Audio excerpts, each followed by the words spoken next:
पाठ 2। महायज्ञ। एक धनी सेठ थे, अत्यंत विनम्र और उदार। कोई साधु संत उनके द्वार से निराश न लौटता, भरपेट भोजन पाता। भंडार का द्वार सबके लिए खुला था, जो हाथ पसारे वही पाए।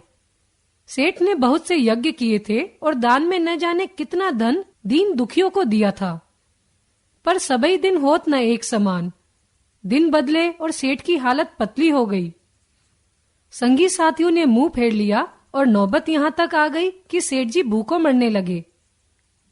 उन दिनों एक प्रथा प्रचलित थी, यज्ञों के फल का क्रय विक्रय हुआ करता था। छोटा बड़ा जैसा यज्ञ होता उसी के अनुसार मूल्य मिल जाता। जब बहुत तंगी हुई तो एक दिन सेठानी ने कहा, कुछ न हो तो एक यज्ञ ही बेच डालो। यह सुनकर पहले तो सेठ बहुत दुखी हुए, पर बाद में अपनी तंगी पर विचार करके एक यज्ञ बेचने को तैयार हो गए। सेठ के यहाँ से 25-30 किलोमीटर की दूरी पर कुंदनपुर नाम का एक नगर था, जिसमें एक बहुत बड़े सेठ रहते थे। लोग उन्हें धन्ना सेठ कहते थे।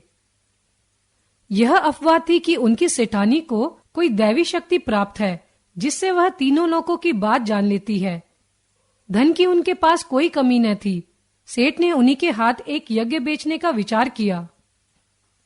सेठानी जैसे तैसे पड़ोसी से थोड़ा सा आटा मांग लाई और रास्ते के लिए 4 मोटी मोटी रोटियां बना पोटली में बांध सेठ को दे दी। सेठ बड़े तड़के उठे और कुंदनपुर की ओर चल दिए। सेठ ने सोचा कि जब तक सूरज निकले तब तक जितना रास्ता पार कर लूं उतना ही अच्छा है। यह सोचकर वे खूब तेज चले, लेकिन आधा रास्ता पार करते करते धूप में इतनी तेजी आ गई कि चलने में कष्ट होने लगा। पसीने से उनकी सारी देह लथपथ हो गई और पेट में चूहे कूदने लगे। सामने वृक्षों का कुंज और कुआं देखकर सेठ ने विचार किया कि यहाँ थोड़ी देर रुककर भोजन और विश्राम कर लेना चाहिए। यह सोचकर वे उस कुंज की ओर बढ़े। पोटली से लोटा डोर निकालकर कुएं से पानी खींचा और हाथ पैर धोए। इसके बाद एक लोटा पानी लेकर एक पेड़ के नीचे आ बैठे और खाने के लिए रोटी निकालकर कौर तोड़ने ही वाले थे कि क्या देखते हैं, निकट ही कोई हाथ भर की दूरी पर एक कुत्ता पड़ा छटपटा रहा है। बेचारे का पेट कमर से लगा था। सेठ को रोटी को खोलते देख वह बार बार गर्दन उठाता, पर दुर्बलता के कारण उसकी गर्दन बार बार गिर जाती थी। यह देख सेठ का हृदय दया से भर आया। बेचारे को कई दिन से खाना नहीं मिला दिखता है, तभी तो यह हालत हो गई है। सेठ ने एक रोटी उठाई और कुत्ते के सामने डाल दी। कुत्ता भूखा तो था ही, धीरे धीरे सारी रोटी खा गया।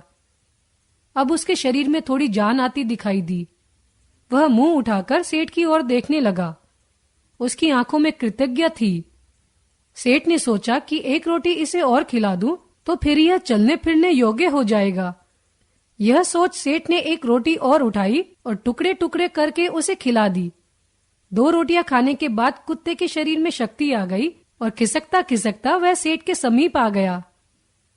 सेठ ने देखा कि अभी वह अच्छी तरह नहीं चल पा रहा है। आसपास कोई बस्ती भी नहीं दिखाई दे रही थी।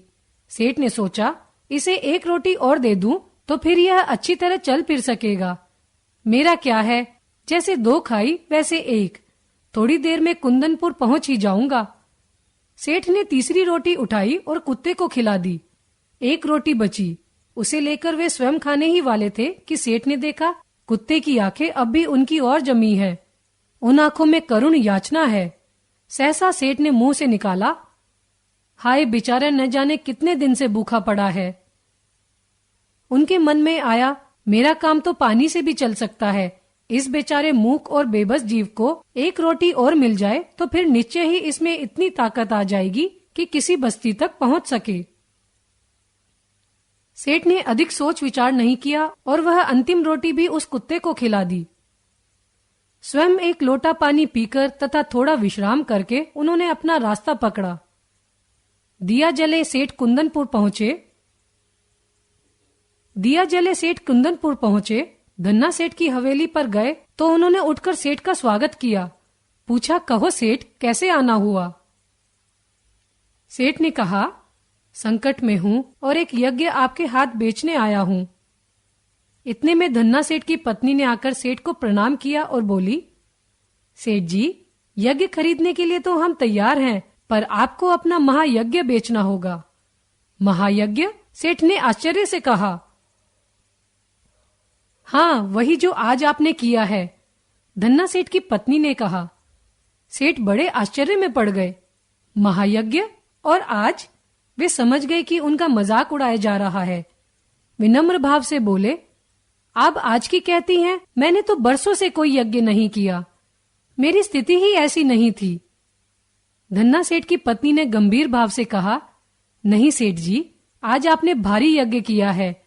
महाराज, उसे बेचोगे तो हम खरीद लेंगे, नहीं तो नहीं।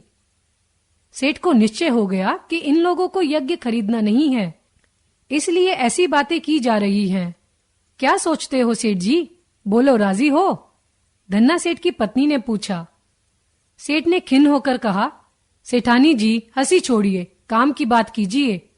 बरसों से मैंने यज्ञ नहीं किया है, आप आज की बात कहती हैं।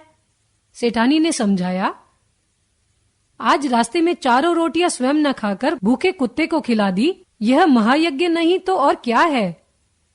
कुछ पाने की इच्छा से धन दौलत लुटाकर किया गया यज्ञ सच्चा यज्ञ नहीं होता है। निस्वार्थ भाव से किया गया कर्म ही सच्चा यज्ञ, महायज्ञ है। क्या आप उसे बेचने के लिए तैयार हैं? सेठ मानो आसमान से गिरे। भूखे को अन्न देना सभी का कर्तव्य है, इसमें यज्ञ जैसी क्या बात? क्या विचार है सेठ जी, यह यज्ञ बेचना है कि नहीं? सेठानी ने पूछा।